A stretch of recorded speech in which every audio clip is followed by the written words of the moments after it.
Yo, what's good, everybody? It's your boy Tony the Savant back with another one. Hope everybody's having a good to great day out there. Let me do my intro. Shout out to my cousin Hawk, that's the ambassador. Shout out to my boy Jeezy, that's the manager. Shout out to my boy Sauce, that's the vice president. Shout out to my boy Paulie Corleone, that's my right hand man, the consigliere. We Uncle Paulie's Entertainment over here. Shout out to the ILW Sports Network as well as the Run It Up Sports Network. That's the extended family. Shout out to the bosses, man. That's y'all, man. Hope that you enjoy the work, the product. Good morning, good afternoon, good evening, depending on when you pull up to the video. Excuse me. So let's get right into it, man. We're reviewing the Dallas Cowboys and San Francisco 49ers game that transpired this Sunday, week 5. Very big game. I was looking forward to this game for many reasons. We all know that the Dallas Cowboys have been on a tear, at least their defense. They were the number one ranked defense heading into this game. And we also know that the 49ers, with their young phenom quarterback, Brock Purdy, they have been clicking on all cylinders on both ends of the ball. And we were interested to see what they would do with essentially was their first big challenge of the season, of their young season, going up against the Dallas Cowboys and their formidable defense. Yeah, man, I'm sure you've heard the news by now. The San Francisco 49ers demolished the Dallas Cowboys with the score of 42-10. Excuse me. And we got to do the stats over here, man, just to see if we can get an idea of how ugly or how good the game was. But Dak Prescott, he went 14 of 24 for 153 yards, 1 touchdown, 3 interceptions. Tony Pollard had 8 carries for 29 yards. CeeDee Lamb had 4 receptions for 49 yards. Tony Pollard also had 4 receptions. Jaron Kearse had the 1 sack on Brock Purdy. But the defense for fantasy football went a negative 3 points. Aubrey hit 1 for 1 field goal. 50 yards was the longest. He went for 4 points on the fantasy football. And the Dallas Cowboys, man, just could not put it together. Not even the defense, man, because Kyle Shanahan was just drawing up all kind of schemes to attack Micah Parsons, namely, kind of take him out of the game, if you will. But just throwing so much out there at him that by the fourth quarter, second half, definitely, you can definitely tell that Micah was gassed. And like him and Dak, they mentioned in their post-game interviews, they got punched in the face, man, and that was exactly what it was. I think that Dak Prescott is getting a lot of heat right now in the press for, kind of rightfully so, man. It's year 8. Dak is getting big money to lead this Dallas Cowboy team, and I'm sorry, it is what it is. The Dallas Cowboys are just one of those franchises that expect excellence, championship pedigree franchise, albeit it's been a while since they won one. The Dallas Cowboys, as an organization, their fan base, they always expect a win now kind of a situation, I guess. And Dak is just proven not to be the guy for the job, I was talking to a friend of mine about how guys that came into the league after Dak, you're talking Patrick Mahomes, you're talking Josh Allen, Joe Burrow, Lamar Jackson, Jalen Hurts, all these guys have surpassed Dak, and put up better seasons than he has had individually. Not individually, excuse me. Now, Dak has also, I think he's shown spurts and potential, but in like the biggest games, he always comes up short. And Dak still, to this day, after 8 years of being a quarterback in the NFL, does not have a signature game that we go to and be like, oh yeah, Dak is the man because of this, or he did that this season, or he did this that game. He doesn't really have anything that we can point to that confirms or validates him being an elite quarterback in the league right now. But nonetheless, like I say, very pedestrian. I think he's getting a lot of heat, but I put a little blame on Tony Pollard not being able to be effective. Although, excuse me, the game is a line of scrimmage game, and he just couldn't get off the line as much. But for the 49ers, Brock Purdy went 17 of 24 for 252 yards. If you heard it in the press by now, I'm sure, 4 touchdowns. Was slicing up the number 1 ranked defense this game. C-Mac, Christian McCaffrey, had 19 carries for 51 yards. He had a rushing touchdown. Also, I think he had a receiving touchdown. I don't know why I didn't write that down. Anyway, yes, C-Mac balled out. Debo Samuels had 5 carries for 30 yards. Also 3 receptions for 55 yards. George Kittle had 3 receptions. Every reception George Kittle had this game led to a touchdown, as he had 3 scores for 67 yards this game. Brandon Ayuk, 4 receptions, 58 yards. The 49ers defense had 4 sacks and 3 interceptions. Mike McCarthy, apparently, I found out, was the play caller this game.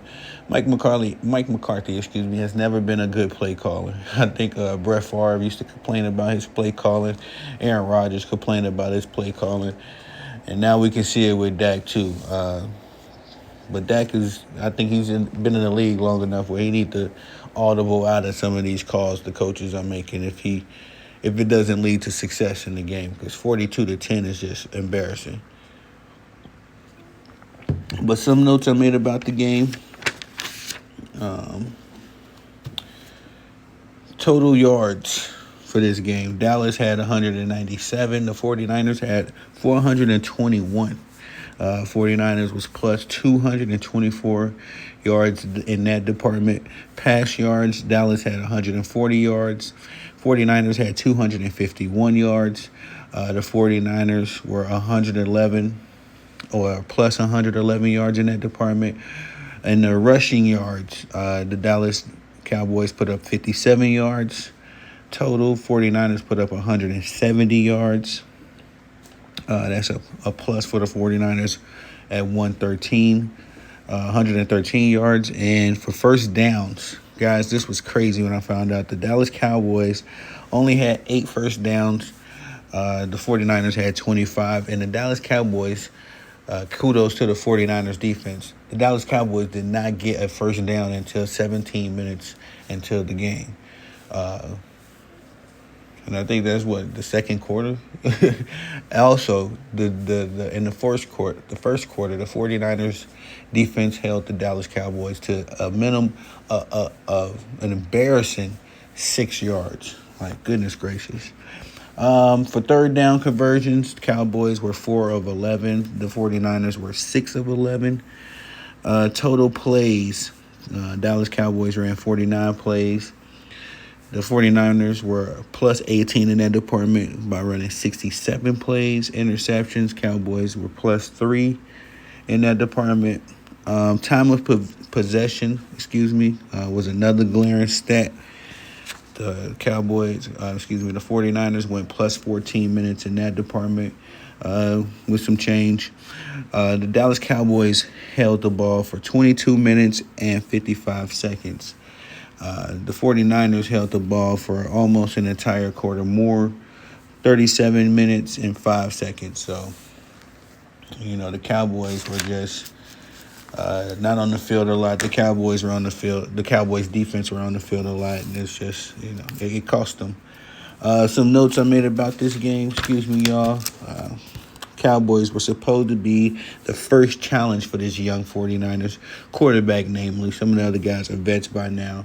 The 49ers have dominated their NFC rival. Purdy threw 3 of his 4 touchdowns to George Kittle. As we mentioned, San Francisco's offense. San Francisco's defense hounded Dak the entire game.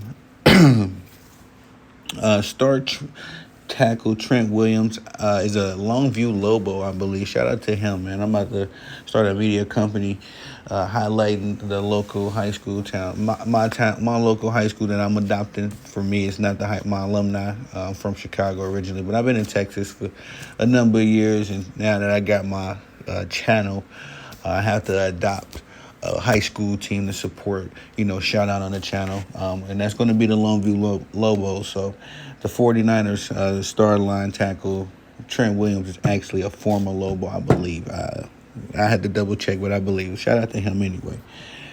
The 49ers knocked the Cowboys out of the playoffs these past 2 seasons.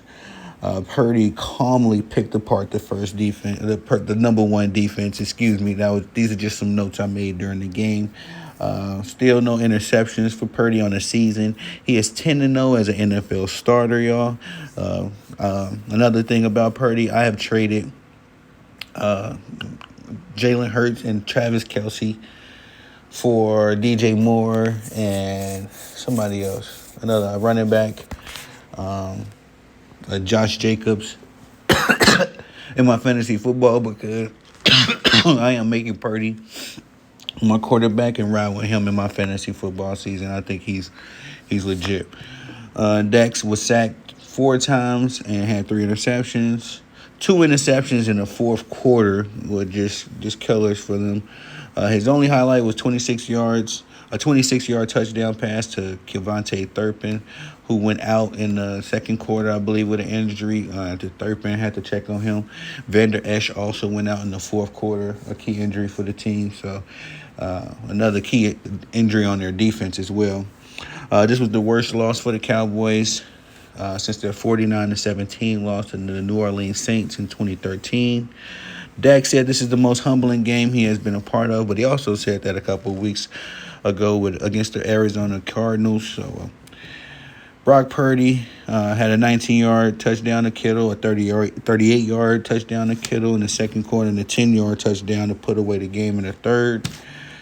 Kittle is the first to have a 3-touchdown game for the 49ers since Vernon Davis did it in 2009.